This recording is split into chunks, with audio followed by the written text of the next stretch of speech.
Hi everyone, welcome back to Stop Loss. It's me Ansar. Termite അഥവാ ചിതലിൻ്റെ ശല്യം ഉണ്ടാവാത്ത വീട് വളരെ കുറവായിരിക്കും. ഒരു തെങ്ങിനെപ്പോലും നശിപ്പിക്കാൻ കെൽപ്പുള്ള ഇവറ്റെ വീടിനുള്ളിലേക്ക് വരുന്നത് തടഞ്ഞില്ലെങ്കിൽ നാശനഷ്ടം ഉറപ്പാണ്. ഇന്നത്തെ വീഡിയോയിൽ ടെർമൈറ്റ് പെസ്റ്റ് കൺട്രോളിനെ പറ്റിയാണ് ഡിസ്കസ് ചെയ്യുന്നത്.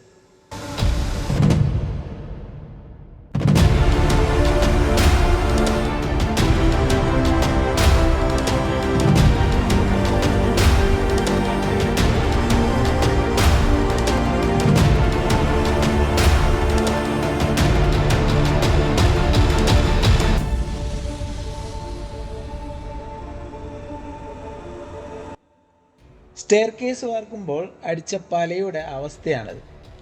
ചിതൽ കയറി ഈ ഒരു വീഡിയോയിൽ കാണുന്ന അവസ്ഥയിലായി.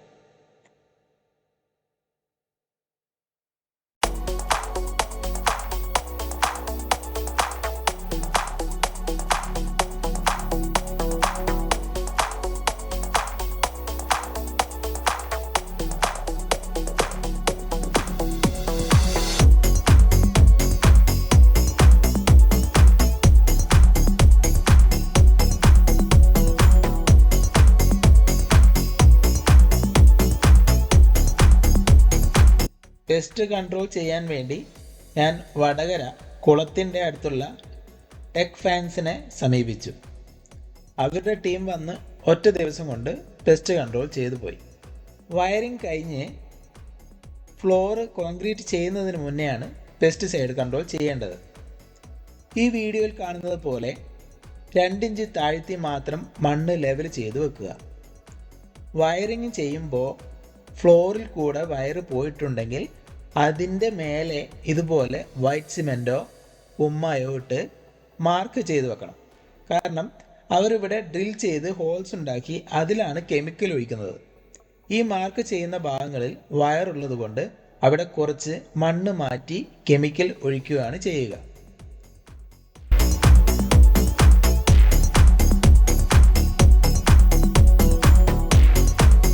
ഇതാണ് ഞങ്ങൾ യൂസ് ചെയ്ത കെമിക്കൽ. 200 ലിറ്റർ വെള്ളത്തിൽ 1/2 ലിറ്റർ ഈ ഒരു പ്രോഡക്റ്റ് മിക്സ് ചെയ്താണ് യൂസ് ചെയ്യേണ്ടത്. 10 ഇയേഴ്സ് ആണ് ഇവർ നമുക്ക് തരുന്ന വാറൻറ്റി.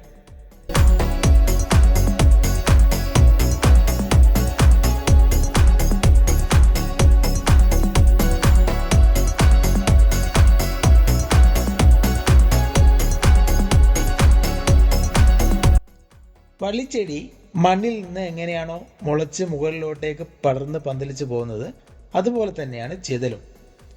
മണ്ണിൽ നിന്നാണ് ഈ ചിതൽ സ്റ്റാർട്ട് ചെയ്തിട്ട് മുകളിലോട്ടേക്ക് കയറുക. സോ ഇതുപോലെ എല്ലാ ചുമരിൻ്റെ അരികിലും ഹോൾസ് ഇടാൻ പറ്റാത്ത വയറിംഗ് ചെയ്തിട്ടുള്ള നമ്മൾ മാർക്ക് ചെയ്തു വെച്ചിട്ടുള്ള ഭാഗങ്ങളിലും ഈ കാണുന്ന പോലെ മണ്ണ് മാറ്റണം.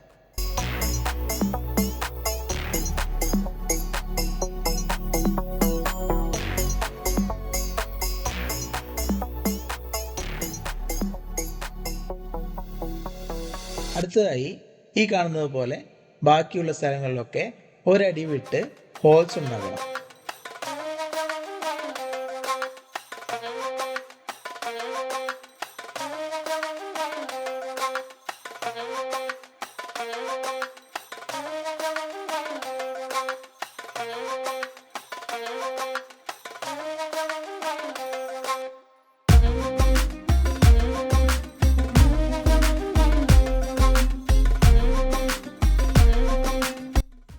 ശേഷം അവിടെയൊക്കെ തയ്യാറാക്കി വെച്ചിരിക്കുന്ന കെമിക്കൽ ഒഴിച്ചു കൊടുക്കണം.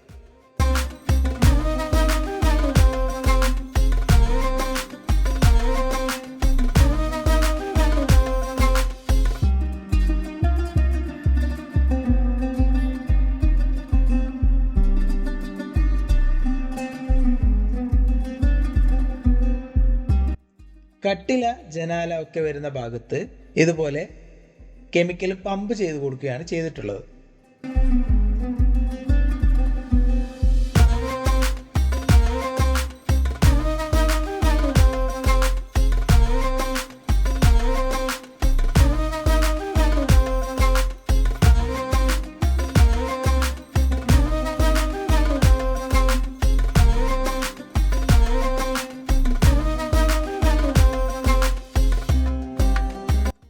ഓൾറെഡി നമ്മൾ ഈ ഒരു പ്രൊഡക്റ്റ് കട്ടിലയും ജനാലയും വെക്കുമ്പോൾ മരത്തിൻ്റെ ചുറ്റിലും അടിച്ചിട്ടുണ്ട്. ചിതൽ പിടിക്കാതിരിക്കാനാണ് ഇതടിക്കുന്നത്. ഇതാണ് മണ്ണിൻ്റെ അടിയിൽ ചിതലിൻ്റെ താമസ സ്ഥലം.